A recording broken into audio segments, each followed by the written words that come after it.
చాలా మంది కోరుకున్న కోరికలు తీరాలని ఇష్టమైన దేవుళ్లకు మొక్కులు పెట్టుకుంటారు. ఇక కొందరు ముందుగానే ముడుపులు కూడా కడతారు. కొందరు మాత్రం అనుకున్న కోరికలు నెరవేరితేనే ప్రత్యేక పూజలు చేస్తామనో పెద్ద పెద్ద కానుకలు అప్పచెప్తామనో వాళ్ళకు నచ్చినట్టు మొక్కుకుంటారు. అట్లనే గిడోగలు కొండగట్టు అంజన్న స్వామికి ఎసొంటి కోరిక కోరిన్రో సూద్దురు పాన్రి. మా ఎమ్మెల్యే మేడిపల్లి సత్యమన్నకు మంత్రి పదవి రావాలి దేవుడా. మంత్రి పదవి వస్తే మా ఊరు నుంచి కొండగట్టు ఆంజనేయ స్వామి గుడిదాకా కుటుంబ సమేతంగా పాదయాత్ర చేస్తాము. ఆంజనేయ స్వామి మీ ఆశీర్వాదంతో power star Pawan Kalyan deputy CM అయ్యిండు. అట్లనే మా సత్యమన్న కూడా మంత్రి పదవి వచ్చేటట్టు దీవించు స్వామి అని ఊరు పేరు లేని ఒక భక్తుడు కొండగట్టు అంజన్న దేవాలయంలో హుండీలా చిట్టి రాసేసిండు. ఇక హుండీ లెక్క పెట్టేటోళ్లకు పైసలు కానొచ్చేది ఈ కాగితం కానొచ్చే వరకు ఏందని ఇప్పి చూస్తే ఈ ముచ్చట బయట పడ్డది. పిల్లగాళ్ళు కదా 10వ తరగతిలో ఇంటర్లో పాస్ చేయించు స్వామిని కొండకచ్చి దర్శనం చేసుకుంటారని చిట్టి రాసేసినట్టు చొప్పదండి ఎమ్మెల్యే మేడిపల్లి సత్యమన్నకు బగ్గ వీరాభిమాని కావచ్చు. మా అన్నకు సుతం మంత్రి పదవి రావాలని పని చేసినట్టున్నాడు. ఇక ఇదివరకు అన్న అయితే కోమటిరెడ్డి రాజగోపాల్ రెడ్డి సార్కు మంత్రి పదవి రావాలని ఏకంగా పాదయాత్ర కూడా చేసిండు. కాకుంటే ఇక్కడ అసలు ముచ్చట ఏందంటే దేవుడు వరం ఇవ్వడానికి సిద్ధంగా ఉన్న అధిష్టానం అనే పూజారి కరుణించే పరిస్థితి లేదు కాబట్టి తెలంగాణలో సర్కారు ఏర్పాటై ఏడాది అర్థమైన మంత్రి పదవుల కోసానికి ఎదురు చూసేల కోరిక వాళ్ళ అభిమానుల కోరిక మాత్రం నెరవేర్తలేదు. మరి చేతి పార్టీ అధిష్టానం మంత్రి పదవులు ఎప్పటి వరకు భర్తీ చేస్తుందో ఎవరెవరికి కొత్తగా మంత్రి పదవులు ఇస్తుందో లేకుంటే ఉన్నోళ్ళ ఎవరి మంత్రి పదవులు ఉడవిక్తుందో ఎవరికి తెలియదు. కానీ అభిమానులు మాత్రం ఇట్లా ఏదో ఒకటి చేసి లీడర్ల కంట్ల పడాలని చూస్తుంటారు. ఏం చేస్తాం ఎవరి బాధలు వాళ్ళే. మరి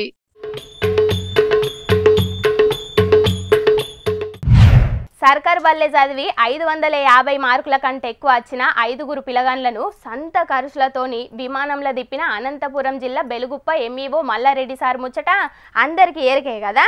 ఇక సార్ను ఆదర్శంగా తీసుకొని గీ ఎమ్మెల్యే మేడం సుతం గసొంటి పనే ముంగటేసుకున్నది. మరి ఎవలా ఎమ్మెల్యే ఆమె ఏం చేసిందో తెలవాలంటే గీ వార్త పురాగా యూస్ రావాల్సిందే. Nandigama MLA Tangirala సౌమ్యక్క సుతం Beluguppa MEO Mallareddy sir లెక్కనే సర్కారు బల్లాలు చదివి ఎక్కువ మార్కులు తెచ్చుకున్న పిల్లలను విమానంలో దింపింది. నందిగామ నియోజకవర్గంలో ఉన్న సర్కారు బల్లాలు చదివి 570 మార్కులకు మీదనే తెచ్చుకున్న 6గురు విద్యార్థులను ఇలా గన్నవరం విమానాల డిపో నుంచి హైదరాబాద్ కు తీసుకొచ్చింది. విద్యార్థుల టాలెంట్ ను గుర్తించి వాళ్ళని ప్రోత్సహించేందుకే ఇట్లా చేసినానని చెప్పుకొచ్చింది. మొత్తానికైతే మీది నుంచి విమానాలు పోతుంటే కింది నుంచి చూసి సంబరపడ్డ పేదింటి పిల్లలను విమానంలో దింపే ఆలోచన చేసే వరకు ఆ పిల్లలతో నట్టుగా వాళ్ళ తల్లిదండ్రులు కూడా మస్తు ఖుషి అవుతున్నారు. మరిగా ఆ పిల్లలు ఇట్లా విమానంలో తిరుగుడే కాదు రేపట్ల అదే విమానాలు నడిపే స్థాయికి ఎదగాలని మన జోర్దార్ తరఫున కూడా కోరుకుంటున్నాం. మరిగా ఈ ఎమ్మెల్యే మేడం లెక్కనే కడమ లీడర్లు కూడా ముంగడికొచ్చి విద్యార్థులకు ప్రత్యేక బహుమతులు లేకుంటే చరిత్రలో నిలిచిపోయిన పర్యాటక ప్రాంతాలకు తీసుకపోతే విద్యార్థులకు ఇంకింత జ్ఞానం కూడా పెరుగుతుంది. అట్లనే కొంతమంది పిల్లలు పోటీలు వాడి మరి చదివే అవకాశం ఉన్నదని అంటున్నారు. పిల్లల గురించి తెలిసిన కొందరు సార్లు చూడాల. మరి ఇంకెంతమంది లీడర్లు ఇటువంటి పనులు ముంగటేసుకుంటారో రేపట్ల.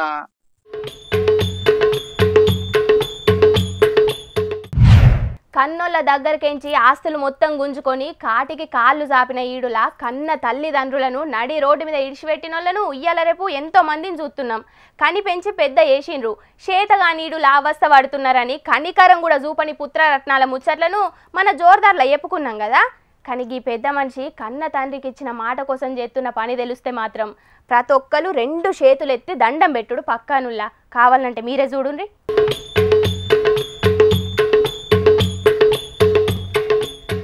కొడుకు చేసిన గొప్ప ముచ్చట అని చెప్పిర్రు. ఈడ చూస్తేనేమో ఈ అన్న బండిని తోసుకుంటా పోతున్నాడని అనబోతున్నారా?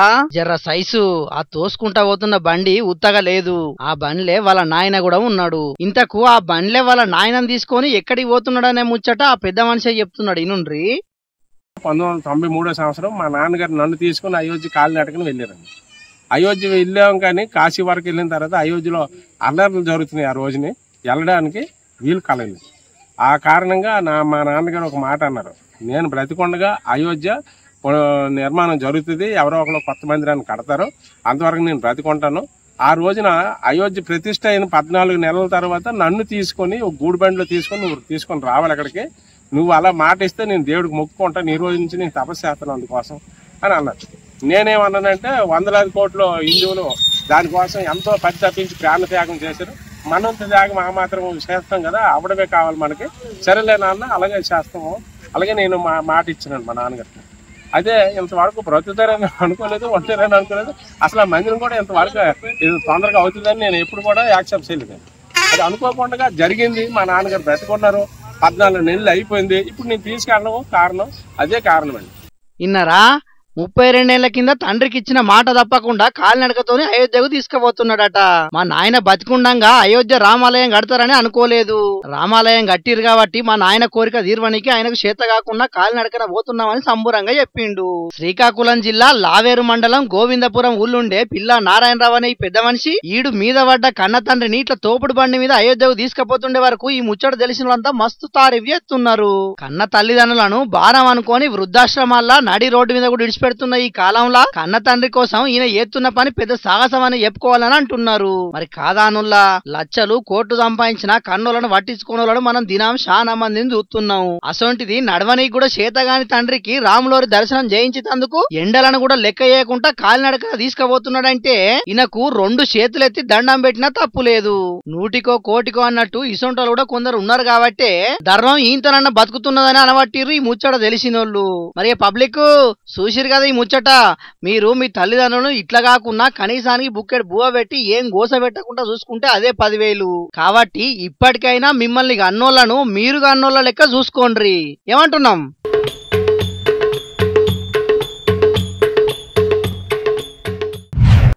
ఓ కెమెరామెన్ అన్న, ఏంది కాస అప్పుడు? ఏంది కోతులు వచ్చినాయా? అవతలికి గెదివే ఆయన లోపలికి ఇట్లా రాయిక్క. నీ కోతులు సల్లగుండా వీటితోని పెద్ద పరేషానే ఉన్నదుల్లా. పల్లె పట్నం అని ఏం లేదు, ఏడ చూసినా గానీ వానర సైన్యం అంగడంగడి ఎత్తున్నది. ఇగో గిడ ఊళ్ళో ఒక కోతి చేసిన పని గురించి మీకు చెప్దామని అనుకున్నా, కానీ ఇంతల్నే ఈడికి సుతం కోతులు వచ్చినాయి. నేను ఈ కోతులను తరిమి కొడతా గానీ మీరు గా వార్త చూసి రాపోండి. ఏ ఊళ్ళో చూసినా ఇప్పుడు మనుషుల కంటే ఎక్కువ కోతులే కానొస్తున్నాయి. తిండి కోసం ఊళ్ళ మీద పడి దండయాత్రలు కూడా చేస్తున్నాయి. ఇండ్లల్లో కూర బువ్వలు కూడా దక్కనిత్తలేవు. ఇగో కొబ్బరి చెట్టు ఎక్కిన ఈ కోతి ఏకంగా బొండాలు తెంపుకొని దాంట్లో నీళ్ళు ఎట్లా తాగుతున్నదో చూడుండ్రే. ఇక బోండాలు కొట్టే కత్తి కంటే దీని పండ్లే బాగా షార్ప్ ఉన్నట్టున్నాయి కదా. 2 కాళ్ళ నడుమ కొబ్బరి బోండాన్ని పెట్టుకొని మంచిగా నోటితోటి పొట్టంతా తీసుకున్నది. షిటారు కొమ్మన మిఠాయి పొట్లం అన్నట్టు మంచిగా ఆడున్న కొబ్బరి మట్టల మీద సల్లగా కూసున్నది. నచ్చిన బోండాన్ని దెంపుకొచ్చుకున్న కోతి అరటి పండు తొక్క తీసినంత అల్కగా పొట్టు తీసుకొని దాంట్లో ఉన్న నీళ్ళని మొత్తం తాగింది గిట్లా. మరి మనుషులు రోడ్ల మీద కొబ్బరి బోండాలు తాగేది చూసే నేర్చుకున్నదో లేకపోతే ఎండదెబ్బ దాకకుండా ఉండాలంటే కొబ్బరి నీళ్లు తాగితే మంచిదని తెలుసుకున్నదో ఏందో గాని శ్రీకాకుళం జిల్లా కొర్లాం అనే ఊర్లో ఓ ఇంట్లున్న కొబ్బరి చెట్టెక్కి గీ తిరిగ చేసింది కోతి. కోతి చేసిన పనికి ఆడున్నోళ్ళందరూ మస్తు పర్షాన్ అయినరట. ఇక రోజుకో కొబ్బరి బోండా చొప్పున ఎండాకాలం అయ్యే వరకు ఉన్న కొబ్బరి బోండాలన్నీ గీ కోతే దాగిపోతుంది కావచ్చని అనుకుంటున్నారట గీ కోతి ముచ్చటెరకైన పబ్లిక్ కొందరు. కానీ గిన్నొద్దులు పంట చేన్ల కాడికి పోయి ఆడున్న కంకులు గిట్ల తినేటి కోతులు గట్లనే ఇండ్లలున్న పండ్ల చెట్ల మీదకొచ్చి వాటిని సూతం కథం చేసేటి. ఇక ఇప్పుడు కొబ్బరి చెట్ల మీదున్న బోండాల్ని కూడా మాయం చేస్తున్నాయి ఇట్లా. ఇంకా రేపు ఇండ్లకొచ్చి వంటలు చేసుకొని కూడా తినిపోతాయో ఏమో పోన్రి.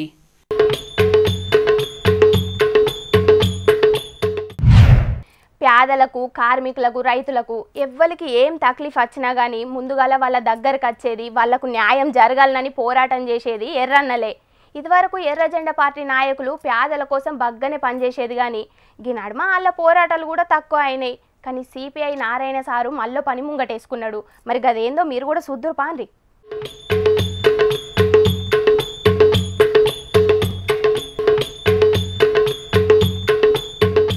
రంగారెడ్డి జిల్లా అబ్దుల్లాపూర్ మెట్టు మండలం రావి నారాయణ రెడ్డి కాలనీ ఫేజ్ 3లా అగ్ని ప్రమాదం జరిగి గుడిసెలు కాలిపోయి ఎటుగాని ఏ కాకులైన పేదల తిప్పలను నారాయణ సారర్చుకున్నాడు.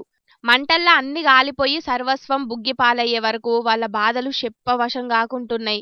ఇటు సర్కార్ సుతం వాళ్ళని పట్టించుకోకపోయే వరకు నారాయణ సారు దాతల సాయంతోని బకెట్లు, దుప్పట్లు, తువ్వాలలను బాధితులకు వంచిపెట్టింది. ఇయాల అటెన్కాల ఆడ మాట్లాడుకుంటా వెంటనే ఎంఆర్ఓ వచ్చి వాళ్ళకి ఇవ్వాల్సినటువంటి 6,000 ఎంత ఉంటుంది బియ్యం అది ఇచ్చేసేయాలి. అన్ని చోట్ల మేము చేసేది ఏంటంటే కాలిపోయిన వెంటనే 24 గంటల లోపల ఇచ్చేస్తారు. మరి ఇక్కడ 24 గంటలు కదా వారం పైన అయిపోయిన వరకు స్లిప్పులు మార్క్స్ తీసుకున్నారు కానీ ఏం కావాలి అది తక్షణం సహాయం చేయమంటాం. నేను ముఖ్యమైన కోరేది ఏంటంటే ఆ అందాల పోటీలో పాల్గొనేవాళ్ళంతా వాళ్ళు ఓట్లు వేసేవాళ్ళు కదయా, వాళ్ళంతా ఓళ్ళు చూపించి వెళ్ళిపోతారు. వీళ్ళు ఓట్లు వేసేవాళ్ళు వీళ్ళు, మరి వీళ్ళ మీద దృష్టి పెట్టండి. కనీసం అందాల పోటీ సాధితే లోపల ఇక్కడున్న గుడిసెవాసులకు అందరికీ సహాయం చేయడానికి ముఖ్యమంత్రి ప్రయత్నం చేయమని చెప్పేసి ప్రమాదం జరిగిన ఎంబటనే బాధితులను ఆదుకోవాల్సిన సర్కారు ఇప్పటి వరకు వాళ్ళకేం సాయం చేయలేదని గరానికచ్చిండు. అందాల పోటీల మీద శ్రద్ధ పెడుతున్న ప్రభుత్వం ఇక్కడి ప్రజలు పడుతున్న తిప్పలు మాత్రం పట్టించుకుంటలేదని ఫైర్ అయిండు. ఇప్పటికైనా మీకు ఓట్లేసి మిమ్మల్ని గెలిపించిన పేదలను ఆదుకోవాలని డిమాండ్ చేసిండు. ఇక వడ్లు దడిచి నష్టపోతున్న రైతుల గురించి అధికారులతోని రివ్యూ మీటింగ్ పెడతలేడు గాని అందాల పోటీల గురించి మాత్రం ముఖ్యమంత్రి 3 మాటల మీటింగులు పెట్టిండని అటు రైతులు కూడా కోపం మీదనే ఉన్నారు. చూడాలే మరి దీని మీద సర్కారు పెద్దలు ఏం చేస్తారో. ఆర్టీసీ బస్సులో కళ్ళు తీసుకుపోవద్దమ్మా అన్నందుకు చూడుండ్రు ఎట్లా గరం అవుతున్నదో.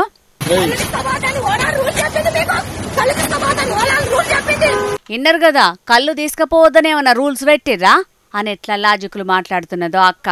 నల్లగొండ జిల్లా నకరేకల్లులో ఈ అక్క మంచిగా సంచిలో తెల్ల కళ్ళు సీసాలు పట్టుకొని బస్ ఎక్కనికి వచ్చిందట. అమ్మ నువ్వు కళ్ళు సీసాలు పట్టుకొచ్చినావు మంచిగానే ఉన్నది గాని గవి పట్టుకొని బస్ ఎక్కినావంటే బస్సు మొత్తం కళ్ళు వాసన వచ్చి పాడైద్ది. ఇక వాసనకు బస్సులు వాళ్ళందరూ పర్షాన్ అవుతారు. మళ్ళా ఇక నువ్వు కళ్ళు లేకుండా వస్తేనే బస్ ఎక్కు, లేదు కళ్ళు సీసాలు పట్టుకొనే ఎక్కుతానంటే మాత్రం బస్ ఎక్కనిచ్చేదే లేదని చెప్పి గరమైందట కండక్టర్ అక్క. అగో గట్లెట్లుంటది, కళ్ళు తీసుకొని రావద్దని ఏమన్నా రూల్స్ పెట్టిర్రా? బస్సులో కోటర్ సీసాలు బీర్ సీసాలు బ్యాగులో పెట్టుకొని వచ్చినప్పుడు ఏమన్నారు గాని నేను కళ్ళు పట్టుకొచ్చిందని చెప్పి నన్ను బస్ ఎక్కనియరా అని బస్సు ముంగట నిల్చొని బగనే గరమైంది అక్క. ఇక ఈ ముచ్చటను తొవ్వొంటి వచ్చిపోయేటోళ్ళందరికీ చెప్పుకుంటా నన్ను బస్సులో ఎక్కించుకునేదాకా బస్సును గదలనిచ్చేదే లేదని చెప్పి అడ్డం తిరిగింది గిట్లా. ఇక బస్సు నెంబర్ను ఫోటోలు వీడియోలు తీసుకొని ఖచ్చితంగా మీ మీద ఆఫీసర్లకు కంప్లైంట్ ఇస్తానని వార్నింగ్ కూడా ఇచ్చింది. చూసిండ్రు కదా పబ్లిక్ జనాలు ఎట్లా తయారైనరో. రూల్స్ ప్రకారం వాళ్ళ డ్యూటీ వాళ్ళు చేసినా కూడా ఉల్టా ఆర్టీసీల మీదకే గరం అవుతున్నారు. ఒక పక్క ఫ్రీ బస్సులతోటి మస్తు లొల్లులు పంచాయతీలు మోపైతున్నాయంటే ఆడాడ గిసొంటోళ్ళు చేయబట్టి కొత్త తలకాయ నొప్పులు వచ్చి పాడైతున్నాయి కదా పాపం ఆర్టీసీలకు. ఏం చేస్తాం, కాలం గట్లా వచ్చింది మరి.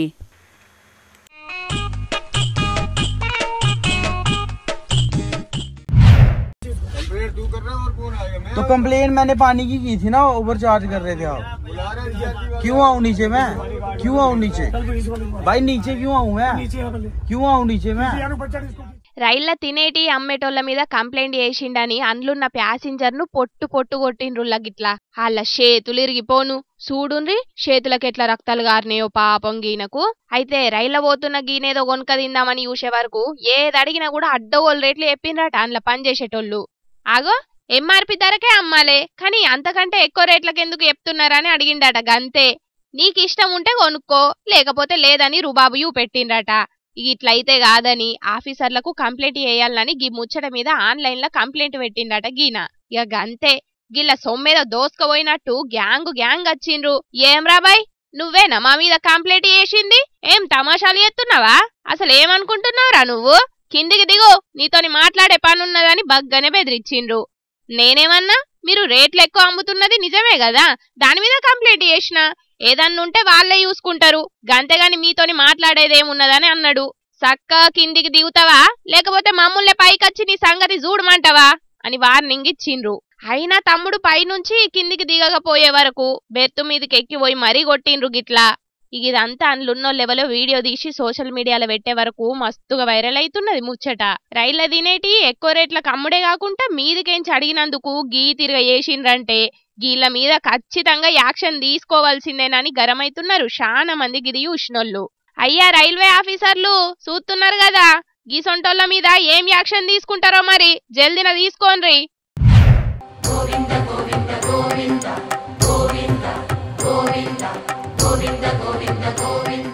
ఏడుకొండల ఎంకన్న దర్శనానికి లక్షల మంది భక్తులు అచ్చిపోతుంటారు కదా.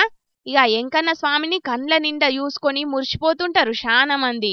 కానీ మహారాష్ట్రలున్న గీళ్ళైతే కండ్లు లేకున్నా ఎంకన్న స్వామిని దర్శనం చేసుకుని ఎట్లా సంబరపడుతున్నారో చూడుండ్రి.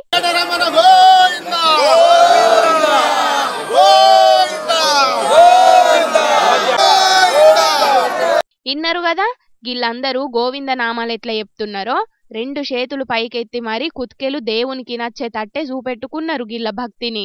అయితే అసలు ముచ్చటేందంటే మహారాష్ట్రలున్న గిళ్ళందరికీ ఎంకన్న సామంటే మస్తు పాయరమాట. ఎప్పటికేంచో ఏడుకొండల ఎంకన్నను దర్శనం చేసుకోవాలని అనుకుంటున్నారట. ఇక 100 మంది దాకా ముందుగానే దర్శనం టికెట్లు కూడా బుక్ చేసుకున్నారట. ఇక ఈ ముచ్చట్ను ఆడున్నోళ్ళెవలో టీటీడీ మెంబర్ భాను ప్రకాష్ రెడ్డి సార్కు చెప్పే వరకు సారే దగ్గరుండి మరి వాళ్ళందరికీ దర్శనం ఏర్పాట్లు చేపించిండట. గిట్లా వీరికి అడిగా మీకు కనపడదు కదా ఏ విధంగా అంటే మాకు ఆ గుడిలో అడుగు పెడితే చాలు ఆ స్పర్శ చాలు మాకు అని చెప్పిన ఆ మాటలకి నా కంట్లో నీళ్ళు వచ్చాయి. వెంకటేశ్వర స్వామి గురించి విని వారి ఆలయంలో ఆ స్పర్శ కావాలని చెప్పి కోరుకున్నారు. ఈరోజు వారి కోరిక కలియుగ ప్రత్యక్ష దైవం వెంకటేశ్వర స్వామి తీర్చడం జరిగింది. ఇన్నరు కదా నుల్లా, దేవుణ్ణి చూడలేకపోయినందుకు బాధేం లేదు మాకు, గుళ్ళే అడుగు పెట్టిన స్పర్శ సాలని సంబరపడుతున్నారట దర్శనం చేసుకున్న గిళ్ళందరూ. ఇక మంత్రులు, ముఖ్యమంత్రులు, ప్రధాన మంత్రులు ఇట్లా ఎంతో మంది గొప్పోళ్ళతోని కలిసిపోయి ఎన్నో మలకల దేవుని దర్శనం చేసుకున్నా గాని గీళ్ళతోని దర్శనం చేసుకుంటే మనసుకు ఎంతో నిమ్మలమైందని చెప్పుకొచ్చిండు సారు. కండ్లున్నోడు ముందు మాత్రమే చూస్తాడు, కానీ దిమాకున్నోడు దునియా మొత్తం చూస్తాడన్నట్టు కండ్లు లేకున్నా కూడా మంచి మనసుతోని దేవుని దర్శనం చేసుకున్న గీళ్ళు నిజంగా చాలా గ్రేటే పోన్రి. హా పబ్లిక్ తెచ్చిన కాడికి ముచ్చట్లన్నీ చెప్పేసిన ఎట్లున్నాయుల్లా మస్తు మస్తుగున్నాయిలే. ఇక ఇవుల్లా తాజా పంట సమర్పించు ఎల్టీ జోర్దార్ వార్తలు. మళ్ళొచ్చే జోర్దార్ వార్తలల్లా మస్తు జోర్దార్గా అందరం కలుసుకుందాం. అప్పటిదాకా చూస్తూనే ఉండండి హెచ్ఎం టీవీ. అట్లనే ఇంకిన్ని మంచి మంచి వార్తల కోసం హెచ్ఎం టీవీ యూట్యూబ్ ఛానల్ను తప్పకుండా సబ్స్క్రైబ్ చేసుకోండి. గిసొంటి ముచ్చట్లు ఆడ మస్తు ఉంటాయుల్లా. అన్ని ముచ్చట్లు మీ దాకా చేరాలంటే తప్పకుండా గంట కొట్టుండ్రి, లైక్ చేయండి. ఈ ముచ్చట్లను మీ దోస్తులందరికీ షేర్ చేయండి. ఏమంటున్నాం? సరే మరి ఉంటా, టాటా, నమస్తే.